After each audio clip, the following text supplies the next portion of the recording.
Ya, pemirsa, untuk mengulas pro kontra rancangan undang-undang haluan ideologi Pancasila, sudah bergabung bersama kami pakar hukum tata negara Jimli Asidik dan juru bicara Persaudaraan Alumni 212 Haikal Hasan. Selamat sore, Assalamualaikum Bapak-Bapak.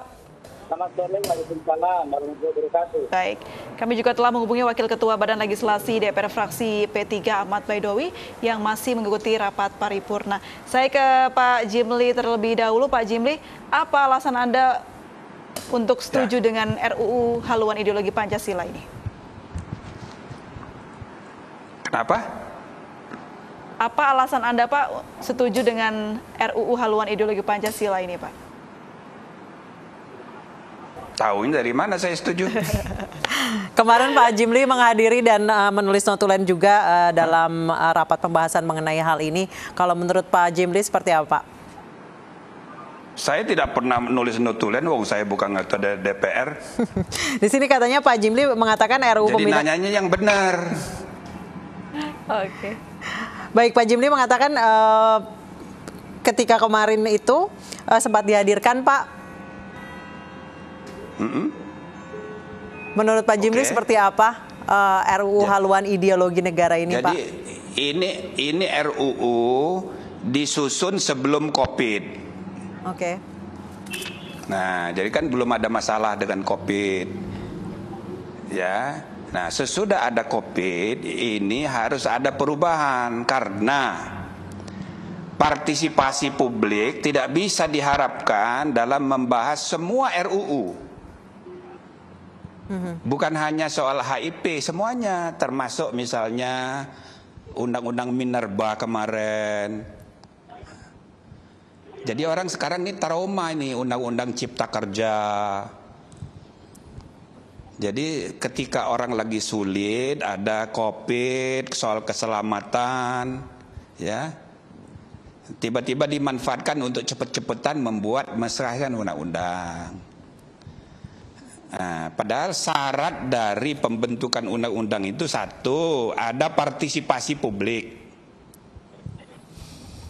Dua, ada deliberasi substantif. Supaya masyarakat terlibat gitu. Karena undang-undang itu soal serius. Ini kan bukan hanya sekedar diwakili oleh para wakil rakyat, yang berdaulat tuh rakyat. Nah, ketika rakyat lagi susah karena COVID, jangan cepet-cepetan buru-buru dibahas dan disahkan. Baik, Prof. Jimli, ketika RDPU di DPR. Pertemuan terakhir dengan saya sarankan, iya, jangan main cepet-cepetan. Bila perlu, RUU ini jangan disahkan sekarang, bisa bila perlu tahun depan. Karena ya, RUU HIP ini punya dua wajah. Satu segi dia bisa memperparah perpecahan. Ya, tapi di lain segi kalau kita kelola dengan baik, ini bisa menjadi bahan untuk dialog kebangsaan. Baik, Prof. Jimli, jangan cepat-cepat biar partisipasi itu luas. Baik, Prof. Jimli, menurut Anda poin-poin mana saja yang kemudian bisa memancing perpecahan di Indonesia dalam RUU HIP ini, Prof? Ya banyak, antara lain misalnya soal PKI. Ya itu kan, ini kan ada ide untuk dituangkan di dalam konsideran mengingat itu ada tab mengenai larangan PKI. Nah, tapi ada yang menolak. Nah, ini jangan soal menang-menangan, ini soal serius. Nah, ada lagi soal misalnya merumuskan idealitas Pancasila itu dengan referensi 1 Juni. Padahal 1 Juni itu kan pidato pribadinya Bung Karno. Itu bukan belum resmi. Yang resmi itu adalah 22 Juni. Nah, itu yang diputuskan oleh tim Panitia 9. Jadi status yang 22 Juni itu lebih resmi dari yang 1 Juni. Baik. Tetapi baik 1 Juni maupun 22 Juni itu tidak berlaku mengikat. Yang berlaku mengikat akhirnya yang 18 Agustus. Nah, tapi sekarang suasana zaman kan ada perubahan. Di mana-mana orang nulis 1 Juni, 1 Juni, 1 Juni. Nah, karena PDIP sedang kuasa dan ya kan, semua orang karena feodalisme kekuasaan ngikut gitu. Nah, sekarang timbul masalah. Nah, ini harus didengar. Nah, jadi Majelis Ulama, NU, Muhammadiyah, bukan hanya ormas Islam ya, tapi juga jenderal-jenderal purnawirawan. Nah, tapi ini jangan buru-buru kita simpulkan, dibatalin. Jangan begitu. Jadi kita jangan menghindar dari konflik. Jangan menghindar dari perbedaan pendapat. Tapi kita harus conflict resolution. Ini peluang. Nah, jadi kita buka, lalu nanti akhirnya ya terjadi pendidikan politik yang luas untuk kerukunan kebangsaan. Nah, Baik, saya di tengah serai-berainya polarisasi politik sekarang, gitulah. Baik Pak Jimli, saya beralih ke maka Pak Haikal. saya lebih cenderung ini kita positif aja dibahas ini gitu. Baik, saya beralih ke Pak Haikal. Pak Haikal, tadi Pak Jimli menyebutkan undang-undang ini jangan buru-buru dibatalkan, lebih baik dikaji saja dan menunggu COVID selesai. Kalau dari Anda yang termasuk menolak RUU ini, tanggapannya apa sih yang menurut Anda itu kontra dan sebaiknya digagalkan saja gitu? Pancasila, ya itu sudah final.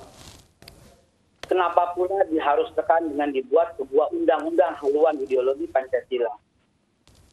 Pak Jimli adalah pakar dari ketatanegaraan. Tentu hierarki tata urutan perundang-undangan di Indonesia ini merujuk pada pasal 7 ayat 1 Undang-Undang nomor 12 tahun 2011. Bahwa pertama itu tertinggi itu Undang-Undang Dasar Negara Republik Indonesia tahun 45. Yang ada di dalamnya pembukaan yang tidak bisa dilepaskan dari batang tubuhnya.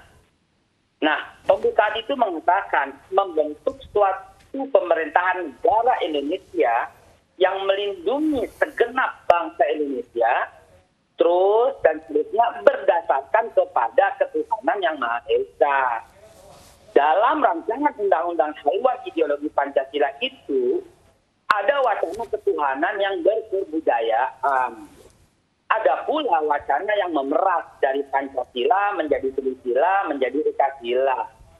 Nah, hal ini cacat sejarah.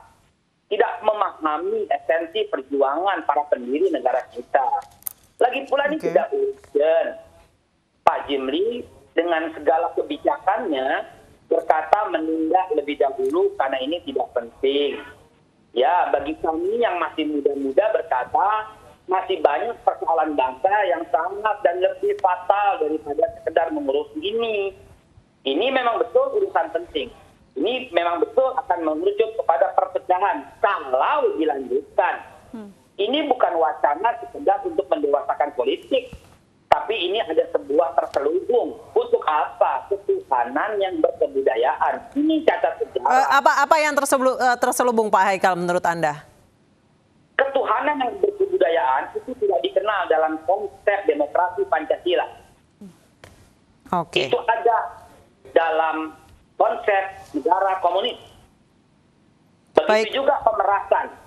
Dari Pancasila menjadi Trisila, menjadi Ekasila tidak dikenal. Bangsa kita adalah bangsa yang berketuhanan yang Maha Esa. Bangsa kita menghormati semua agama-agama yang ada di Indonesia. Baik, saya kembali ke Pak Jimli. Pak Jimli, tadi Pak Haikal menyebutkan bahwa konsep ketuhanan yang berkebudayaan tidak dikenal di negara Indonesia. Tapi, ya baik, tidak dikenal dalam Pancasila, tapi dikenal di negara komunis. Benarkah demikian, Prof? Enggak, itu dari pidato Bung Karno tanggal 1 Juni. Jadi banyak pendapat, itu kan tidak apa-apa, disuarakan aja. Nah, maka RUU ini baik untuk jadi bahan diskusi, gitu loh. Asal jangan menang-menangan, itu tadi yang saya bilang. Ini ragam pendapat banyak sekali, nggak usah disimpulkan di e-news ini, nggak usah. Iya, ini pemerintah pun coba itu Pak Mahfud MD itu sudah membuat statement. Satu, TAP MPRS tentang PKI akan dimuat. Malah katanya akan dimuat seluruh TAP MPR nomor 1 tahun 2003. Nah, sehingga semua ketetapan MPR dan MPRS yang masih berlaku sampai sekarang itu dimasukkan. Tapi itu kan akalisasi. Yang dipersoalkan orang kan TAP MPRS tentang PKI. Nah, itu makna simboliknya beda dengan TAP yang lain. Nah, tapi pemerintah sudah mengadopsi itu. Bahkan PDIP sekjennya sudah membuat surat statement di media untuk menerima ide untuk memuat TAP itu. Nah, ini kan bagus, ini ada dialog gitu, ada kesediaan mendengar. Tapi itu belum cukup. Apa yang tadi disampaikan oleh Pak Haikal itu masih tercermin di banyak rumusan di RUU itu. Nah, tapi biar aja ini supaya saling mendengar. Ada ide dari kelompok ini begini, kelompok ini begini. Nah, supaya ya kita ini perbedaan pendapatnya bukan berdasarkan kelompok kepentingan politik sesaat, tapi dengan ide-ide. Nah, jadi perbedaan ide-ide ini harus dibuka ruang diskusinya. Pak Jimli yang saya hormati. Ya. Kata-kata ketuhanan yang berkebudayaan, kalau kita analogikan, kebudayaan menjadi lebih tinggi daripada ketuhanan. Dari sisi bahasa dulu. Ya, belum bicara soal lain dari sisi bahasa. Misalnya, kita yuk bersikap ya yang sesuai Sabta Marga. Sabta Marga menjadi lebih tinggi, bersikap kita mesti menyesuaikan Sabta Marga. Lagi, kita mesti menyesuaikan aturan ini yang ditetapkan oleh tuan rumah. Maka tuan rumah menjadi patokan. Kata-kata ketuhanan yang berkebudayaan adalah sangat berbahaya diterapkan di Indonesia. Berarti ketuhanan bukan lagi Maha Esa, tapi sesuai dengan budaya. Maka budaya akan menjadi payung dari segalanya. Bangsa kita sudah sepakat didirikan negara kesatuan Republik Indonesia berdasarkan ketuhanan yang Maha Esa. Jadi diskusi yang dibuka ini akan banyak sekali merombak undang-undang dasar kita. Pasal 29 menyatakan negara kita ini berdasarkan ketuhanan yang Maha Esa. Maka Maha Esa menjadi payung bahwa ketuhanan dengan segala macam konsep ketuhanan tetap wajib yang Maha Esa. Dalam Islam ini harga mati yaitu tauhid. Kalau menjadi ketuhanan yang berkebudayaan, ini namanya ada sebuah usulan. Usulan ini yang mesti kita gali. Kenapa diusulkan demikian? Apakah selama ini ketuhanan yang Maha Esa menjadi masalah di negara ini? Tentu tidak. Tapi kenapa dibikin masalah dan di downgrade Pancasila sedemikian rupa? Yang tadinya nomor 1, yang di bawahnya kemudian tahap MPR, kemudian di bawahnya terus sampai undang-undangan, itu jadi di bawah. Pancasila tidak perlu diundang-undangkan. Dan menurut hemat kami, buang waktu, sangat menguras logika, sangat menguras energi. Haluan ideologi Pancasila, kami usulkan dihentikan, di stop, dan diperbaiki, yaitu undang-undang korupsi. Dikuatkan lagi KPK, itu PR untuk DPR yang bagus di saat suasana seperti ini. Bukan mengorek-ngorek sebuah sejarah yang sudah final. 18 Agustus 1945, kita sudah tetap ini. Baik, silakan Prof. Jimli mungkin ada tanggapan tadi? Apa masalahnya?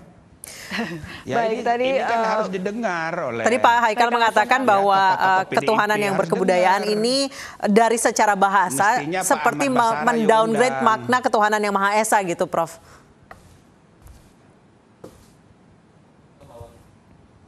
Alangkah indahnya kalau di sini ada Mbak Rike Diah Pitaloka sebagai panja. Iya, Ada anggota PDIP gitu. Nah, itu kalau ketuhanan misalnya yang tadi- berkebudayaan itu konsep 1 Juni. Nah, itu bukannya 18 Agustus. Kalau 18 Agustus seperti yang dijelaskan oleh Pak Haikal. Oke. Tapi maknanya menurut Iya, itu Prof seperti ketuhanan apa, yang Prof? Maha Esa, titik gitu. Maknanya apakah benar seperti tadi yang dianalogikan Pak Haikal bahwa ini mendowngrade makna dari ketuhanan yang Maha Esa? Ya kan bisa begitu orang membuat kesimpulan. Makanya jangan kembali ke perdebatan lama. Nah, perdebatan yang sudah disepakati itu Piagam Jakarta 22 Juni. Nah, Baik. itu sudah melampaui pendapat pribadi tanggal 1 Juni. Baik. Nah, Prof, tapi karena ada kompromi, yang 22 Juni pun itu tidak berlaku, yang berlaku 18 Agustus. baik. Nah, Jadi sesuai dengan yang jadi dikatakan oleh saya rasa ya begitu. Jadi maunya Inews juga memahami dulu sejarah. Oke. Baik. Jadi yang diungkapkan keluar ini supaya semua stakeholder itu saling mendengar. Nah, jadi kalau yang tadi dijelaskan oleh Pak Haikal, iya yang begitu. Baik, Prof. Nah, cuma Prof. kan Jimli, kalau kita masalahnya melihat ini sudah dari jadi aturan RUU. tata negaraannya, karena memang saat ini yang sedang diperbincangkan adalah RUU Haluan Ideologi Pancasila, ada pro dan kontranya begitu, Prof. Nah, Ya. menurut tata hukum negaranya, Ya. apa yang harus dilakukan? Karena tadi yang Prof. Jimli katakan bahwa ini tidak perlu dibatalkan secara buru-buru, tapi harus dipertimbangkan dan dibuka ruang diskusi. Namun Pak Haikal mengatakan ini harus di-stop dengan segera. Untuk tata negara yang betul seperti apa, Prof. Jimli? Bukan Anda yang memutuskan. Kenapa you yang memutuskan? Kan kita memberi masukan, Pak Haikal memberi masukan. MUI itu secara tertulis sudah tegas. Nah, tapi kan Menko sudah rapat dan dia sudah membuat statement akan mengawal jangan sampai RUU ini kemasukan komunisme. Nah, kan gitu Pak Mahfud bilang. Nah, maka selanjutnya kita dengar partai-partai gimana. Yang memutuskan kan mereka. Baik. Nah, Baik Pak jadi Jimli. jangan kita yang memutuskan. Baik Pak Jimli dan Pak Haikal, kita juga sudah bergabung dengan Wakil Ketua Badan Legislasi Ahmad Baidowi. Selamat sore Pak Baidowi. Selamat sore. Nah, ini yang ditunggu-tunggu nih. Sebelum masuk ke Pak Baidowi, kalau mereka memaksakan untuk memutuskan dan memberlakukan undang-undang ini tanpa ada perubahan yang berarti atau tanpa memasukkan yang kita minta, lalu kita ini sebagai rakyat dianggap apa? Anda yang duduk di wakil rakyat itu mewakili suara kami. Dan kami akan kumpulkan semua orang dari Aceh sampai Papua untuk mengusuarakan, untuk berpendapat. Anda yang duduk di DPR ini mewakili siapa? Kalau Anda maunya sendiri, maunya PDIP mentang-mentang lagi berkuasa, mau mengatur, Anda akan berhadapan sama rakyat. Baik, silakan Pak Baidowi, dijawab langsung Pak Haikal. Ya, apanya yang mau dijawab duluan? Saya baru bergabung. Pertanyaannya apa ini? Tadi terkait jangan sampai ini buru-buru disahkan dan tidak melibatkan masyarakat, civil society dan lain sebagainya. Ya, begini, bahwa RUU tersebut sekarang bolanya ada di pemerintah. Ya, pemerintah punya hak tidak melanjutkan pembahasan atau setuju melanjutkan pembahasan. Tentu kalau ada waktu 60 hari bagi pemerintah untuk menjawabnya. Sejak kapan? Sejak menerima surat dari DPR. Dan selanjutnya tentu saja dalam pembahasan nanti aspirasi yang berkembang di masyarakat itu kita tampung dan kita perhatikan, dan kami berterima kasih kepada Majelis Ulama Indonesia yang sudah mengingatkan kepada kita semua untuk berhati-hati dan jangan sampai RUU HIP ini melenceng dari nilai-nilai Pancasila. Dan perlu kami konfirmasi, klarifikasi dulu bahwa RUU ini merupakan menjadi usul inisiatif DPR setelah diusulkan oleh salah satu beberapa anggota fraksi PDIP dan menjadi usulan balik dan masuk menjadi prolegnas. Dalam penyusunan draft awal, kami sempat mengundang Prof. Jimli juga untuk dimintai pendapat. Dan fraksi-fraksi juga ketika rapat pleno balik tanggal 22 April, itu sudah banyak yang menyampaikan bahwa TAP MPRS nomor 25 tahun 66 itu harus dimasukkan sebagai konsideran. Dan juga harus dilihat juga Pancasila itu bukan satu sudut pandang, tetapi proses lahirnya Pancasila itu harus dilihat satu kesatuan rentetan sejarah, yakni dimulai pidato Bung Karno 1 Juni 45, terus kemudian Piagam Jakarta 22 Juni, dan terakhir menjadi naskah final 18 Agustus 1945. Ini yang diadaptasi yang mana Pak Baidowi? Ini pandangan fraksi gitu, termasuk pandangan fraksi P3 ya. Kita kan bicara dulu, kasih kesempatan dulu saya bicara. Baik. Jadi kami meminta, fraksi P3 khususnya meminta Pancasila harus dilihat satu kesatuan proses perjalanannya dari sejak 1 Juni, 22 Juni sampai 18 Agustus. Namun kemudian dinamika politik tentu di DPR, realitas politiknya ya pengambilan keputusan kita tahu sendiri. Waktu itu fraksi P3 bersama PKS dan PAN keras menolak bahwa RUU ini harus TAP MPRS itu harus menjadi konsideran dan Pancasila harus dilihat satu kesatuan proses. Tetapi ya pengambilan keputusan di DPR ada mekanisme politik. Kami hanya apapun ada yang menolak atau tidak ketika itu sudah menjadi usul inisiatif DPR menjadi keputusan, yaitulah RUU yang disahkan di paripurna menjadi usul inisiatif DPR. Baru kemudian kita tetap berkomunikasi, bahkan terakhir MUI bersurat secara resmi keputusannya dengan 34 MUI di seluruh Indonesia menyampaikan pokok-pokok pikirannya, pendapat-pendapatnya, bahkan termasuk juga cukup keras gitu. Dan ya tentu itu kami dengarkan pada saat pembahasannya nanti, apalagi dari pemerintah sudah menjamin untuk memasukkan TAP MPRS tersebut dalam konsideran, termasuk juga merevisi dimnya pemerintah, mengakomodir dimnya pemerintah. Baik, Pak. Juga yang terpenting teman-teman PDIP juga menyadari ada dia meralat dan siap merevisi, dan itu satu kemajuan gitu. Saya kira ruang dialog itu sangat terbuka gitu. Baik Pak Baidowi, ini tuduhannya cukup. Pak Baidowi. Iya, silakan. Enggak demikianlah. Mari saya analogikan yang sederhana saja. Di satu kampung ada yang mengusulkan, mari kita minum minuman keras. Sekelompok orang kampung berkata tidak perlu. Akhirnya tidak jadi. Lalu apa pendapat Bapak terhadap orang yang mengusulkan minum minuman keras? Ini orang yang mengusulkan minum minuman keras nggak benar. Untuk apa diusulkan ketuhanan yang berkebudayaan? Untuk apa diusulkan Pancasila bisa diperas 5 sila, 3 sila menjadi Eka sila, yaitu gotong royong? Untuk apa? Coba maksudnya apa gitu. Lalu kemudian kita bereaksi. Dan jangan juga, bukan cuma MUI Pak. Muhammadiyah, Nahdlatul Ulama, Azikra, FPI, PA 212, YNPF Ulama, Akal, Ar-Rahmah, itu semua, Wahdah, itu semua bereaksi, tidak menerima itu. Dan mesti digali lebih dalam. Yang digali sekarang, kenapa sampai ada usulan itu? Kenapa sampai ada usulan memeras Pancasila yang udah final pada tanggal 18? Rangkaian sejarah, kan kita diskusi. 1 Juni, sebagaimana yang Pak Jimli katakan, itu kan pidatonya Bung Karno saja, perorangan.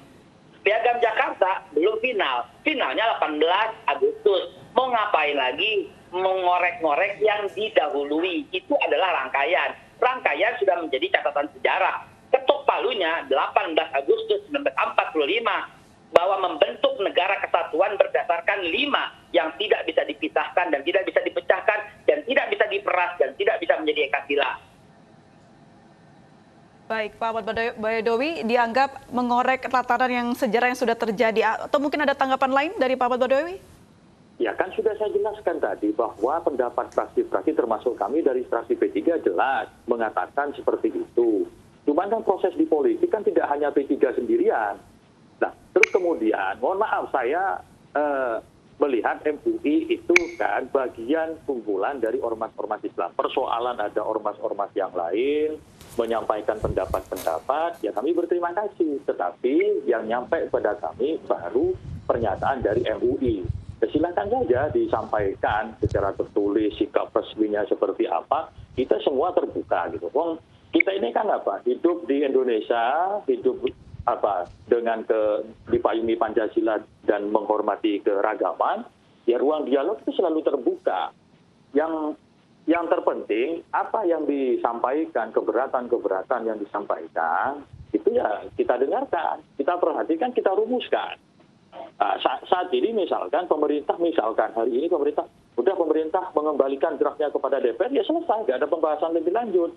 Tetapi kalau pemerintah melanjutkan atas nama undang-undang, ya tetap harus dilanjutkan pembahasannya. Persoalan nanti merubah semua konten, semua isi dari yang ada, yaitu dinamika forum nanti. Dan pembahasannya kami usulkan secara terbuka, supaya ketahuan siapa